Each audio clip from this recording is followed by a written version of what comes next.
we're going to be ranking politicians on how good of a case officer I think they would be, how good of a CIA operations officer they would be, using what's called the S-tier rating system. I am told by my younger producer that S means you would be one of the best case officers in the whole CIA. Then it goes all the way down to F, which means you would probably be horrendous. You would probably sell state secrets to a foreign government for money, or you're sleeping with your source. So let's take a look, actually. Alexandria Ocasio-Cortez. Yeah, you know what? I'm going to be a nice guy, and I'm going to give her a C, because there's probably a certain kind of person who would be attracted to her as a case officer and would probably volunteer information to her. The next one is Hakeem Jeffries. I'm going to give Hakeem Jeffries a D, because Hakeem Jeffries is a know-it-all narcissist who cares only about his organization, right? His party. He doesn't really care about the greater good. I just don't trust the guy. Next, we have Ro Khanna. I like Ro Khanna very much. I'm going to give Ro Khanna an A. And I'll tell you why. I think Ro Khanna is one of these very few selfless people. Ro Khanna cares about the greater good. I think that he has the kind of personality where people want to be around him. And I think that would make him a successful case officer. Next, we have, I think that's Tom Massey. Thomas Massey, yes. I'm gonna say Thomas Massey is my S. I know Thomas Massey. We're very friendly with each other. We have a great friend in common, and so we all go to baseball games together. I was very disappointed that he lost his congressional race, but he's going on to bigger things. Thomas Massey is most definitely the kind of person that people want to be close to.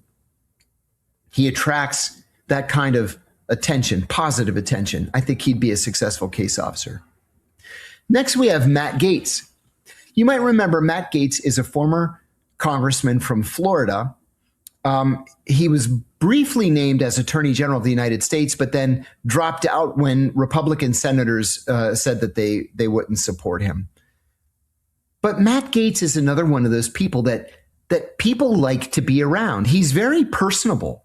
I've come to know him quite well.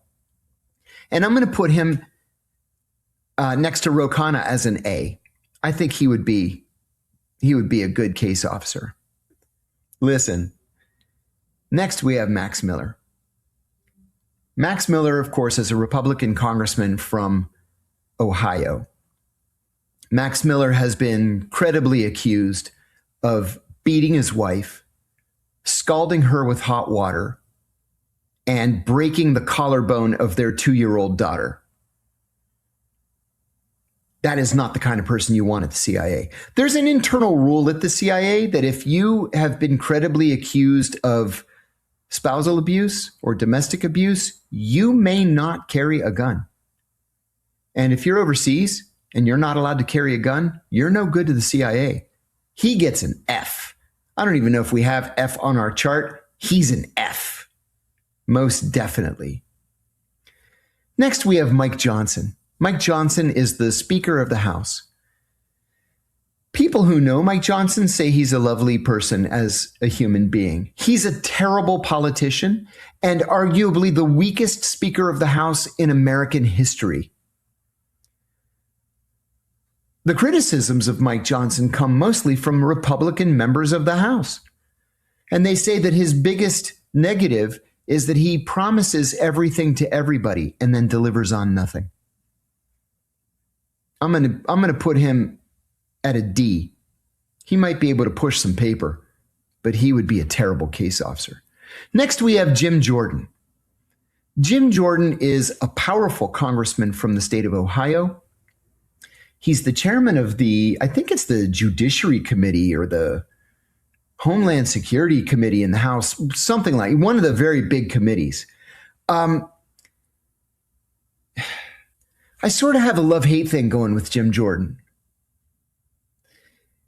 He talks a tough game, but he doesn't really get a whole lot of things done. And one of the big problems that I have with Jim Jordan is before he was in Congress, he was the wrestling coach at Ohio State University. And wrestlers repeatedly went to him and said, Coach, we're being sexually abused by the team doctor. And he did nothing to help them. Nothing. And so I think that as a case officer, he probably couldn't be trusted to live within the confines of the rules. I'm going to put him D. Next, we've got Gavin Newsom. Listen, as a human being, I loathe Gavin Newsom. I actually crossed paths with him recently at the White House Correspondents' dinner, the party. And I elected to not shake his hand.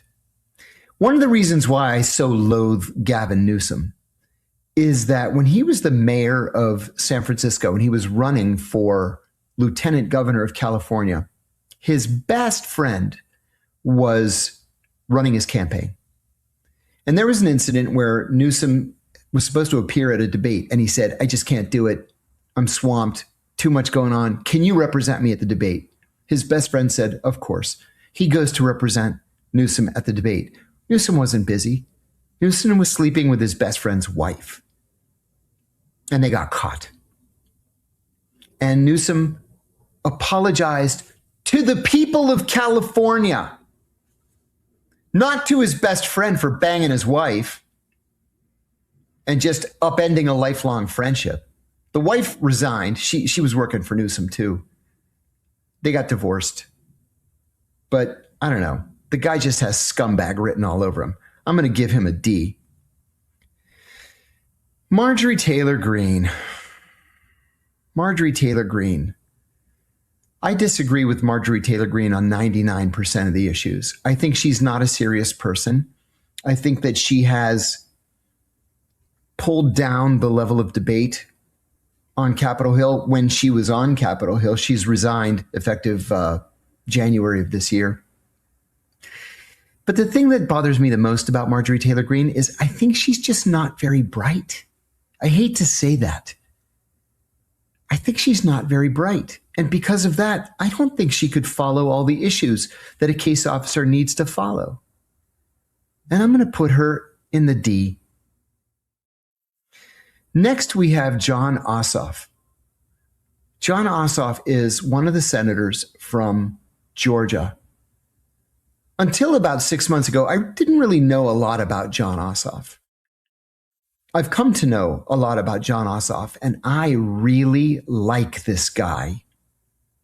First of all, as an aside, his grandfather on his mother's side was Australian, and he was one of those heroes who parachuted onto the island of Crete in the middle of the night to drive the Nazis out of Crete and thus out of Greece, one of the heroes of the liberation of Greece during World War II. I've also come to know John Ossoff as one of these rare people on Capitol Hill who is as honest as the day is long. You don't have to like all of his politics or his policies, but this guy belongs with Thomas Massey as an S. Honest, exactly the kind of person you would want as a CIA case officer. Marco Rubio. This is probably the toughest one. And it's tough because Marco Rubio is really, really smart. But he's really, really wrong on so many of these issues. If Marco Rubio were in the CIA when I was in the CIA, he would be one of these guys jumping up and down to invade Iraq, invade Iraq, invade Iraq. Well, we said at the time that that was nuts.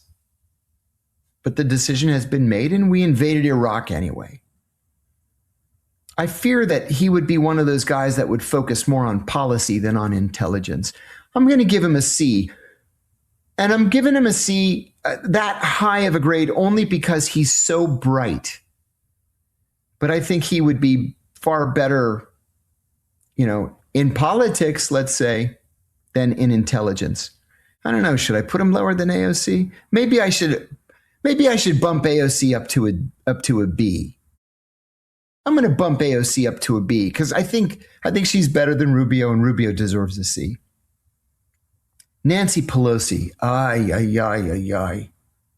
I think Nancy Pelosi is one of the more dangerous figures in modern politics. I don't like her. I don't trust her. I think she is emblematic of exactly what's wrong with our political system right now. I'm not even going to talk about her. I'm just going to give her a D. Katie Porter is not even worthy of discussion. We're putting her in a D. I will discuss her for a minute. Katie Porter was a congresswoman from California. I never saw anybody that was so publicly, obviously, blatantly trying to be president than Katie Porter. She was in Congress, but she wanted to be a senator. No, she wants to be a governor. No, she wants to be the mayor of Los Angeles. No, she wants to be president of the United States. It's like, lady, pick a job and stick with it. But the reason why I put her as a D is that she had a reputation as being one of the meanest members of Congress. She ended up having to drop out of the race for governor of California because she was so cruel to her staff. She would swear at them, berate them, throw things at them, call them names, humiliate them. And this kept leaking out. And this wasn't just, Joe Blow calling the Washington Post. This was a parade of current and former staff members saying that she was Satan. And so I think politically she's done. Oh, George Santos. Look, George Santos should never have been in Congress in the first place. George Santos is, he's a convicted felon. He's a well-known liar. Not just a liar. He's what psychiatrists call a fabulist, where he'll just make up a story, and not only a story, he'll make up like deep details of a story and present these intimate, intricate details as a major part of his life, and literally none of it ever happened. None of it. And then when called on the carpet, he just doubles down with another story. And none of this stuff ever happened. He's got to be an F. We don't have the F there, so we got to put him as a D. I have come to know Tucker Carlson very, very well. I consider Tucker to be a friend. Tucker has said about me, just like I say about Tucker, that we disagree on a whole lot of issues. Tucker's very conservative. I'm not. I mean, I guess I am on some things, but Tucker is one of the most honest and decent people I've ever known. Like I say, you can disagree with his politics, but he is one of the most honest and decent people I've ever known. A CIA case officer? I don't know. CIA director? He's an S. I would put him right up there at the very top. I think Tucker Carlson would be a fantastic CIA director. Yeah, give him an S. And next we have Vice President J.D. Vance. I actually have a lot of respect for J.D. Vance because of where he came from. I understand his path to conservatism. I disagree with it in a lot of ways, but I get it. I read his book, Hillbilly Elegy. I didn't see the movie, but the book was captivating. He's from southwestern Ohio, Appalachia, grew up poor. His mom was a drug addict. He was raised by his grandmother, for whom he had deep love and respect. I think I'm going to put him as an A because I think that just judging by the quality of his character, I believe that he could be trusted as a CIA case officer. Yeah. And last we have Senator Mark Warner, the vice chairman of the Senate Intelligence Committee, former governor of Virginia. Mark Warner, I'm told, does not like me at all and doesn't think I should be pardoned. I'm going to put that aside. I've never met the man. We've never exchanged a harsh word, but I'm told he doesn't like me, and that's fine. With that said, he's very, very smart. He's a terrific manager. He's an accomplished leader, not just in government, but in private industry. And I think I'm going to have to put him up there at the top. I'm going to say S. I think he would actually be quite an excellent CIA director. And he's honest. We know that because he's been in public life for decades, and he's honest. So anyway, I think that's a pretty fair representation of where I stand on these people. Yeah, good. And we're going to do more of this. I think that's kind of fun.